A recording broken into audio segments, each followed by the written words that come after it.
दहिया बादनी जवानी हमर दम्बा खर्चा करोड़ों बड़े मौसम गरम्बा। नमस्कार दोस्तों, स्वागत है आपका द भोजीवुड अपडेट में। दोस्तों, इस वीडियो में हम बात करेंगे खेसारी लाल यादव का नया सॉन्ग भगवान तेरा धंधा और बढ़ाए के बारे में। भगवान तेरा धंधा और बढ़ाए। इस गाने को लिखा है विजय चौहान ने और गाने में अपना म्यूजिक दिया है आर्या शर्मा ने। इस गाने को यूट्यूब पर अंकिता फिल्म के ऑफिशियल चैनल पर रिलीज कर दिया गया है। अब जाकर इस गाने को सुन सकते हैं।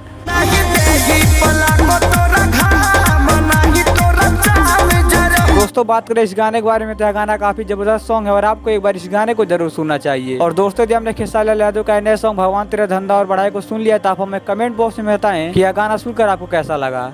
मजा आया। और दोस्तों, वीडियो पसंद आए तो लाइक कीजिए, शेयर कीजिए और साथ ही हमारे यूट्यूब चैनल द भोजीवुड अपडेट को सब्सक्राइब कीजिए। मिलते हैं अगले वीडियो में।